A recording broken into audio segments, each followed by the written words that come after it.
One of this season's biggest disappointments has undoubtedly been the Sydney Roosters. The club from Bondi, who really should be fighting for a premiership, at this stage are sitting well outside the top four, and in fact outside the top eight at the end of round 15. Heading into this bye week, they have to turn things around. Of course, a tough game on the weekend without Luke Keary playing Parramatta. They fell apart in attack at times, and it showed on the final scoreboard as the Blue and Gold turned around their previous week's loss to Canterbury to beat the Roosters. It is a very upside down competition at times, and it does go to show that realistically just about anyone can beat anyone on any given day.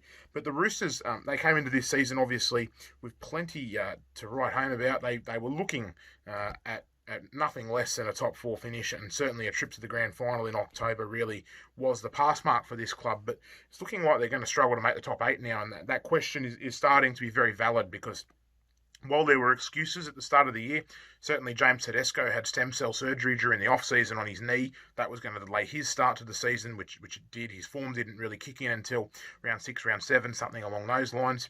Luke Keary coming back from his own ACL injury.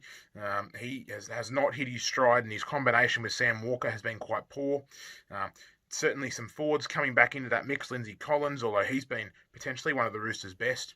I think there's real issues though over the Roosters. As I said, the halves combination hasn't worked. And I think one of the biggest problems they're facing is the form of Waerea-Hargreaves. He was excellent last year leading this club.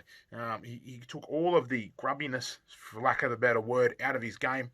Played right down the middle, led that forward pack like only he could do. It was a young and inexperienced forward pack with a lot of injuries floating around throughout the season, and Waerea-Hargreaves was the constant force that kept the Roosters on the front foot.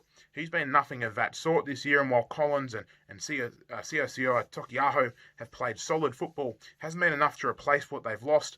And with the attack struggling, the Roosters at the moment don't look as if they are going to be a real force in the finals if they do scrape into the eight, and that in itself is a sentence we wouldn't have been saying pre-season. Will the Roosters scrape into the top eight?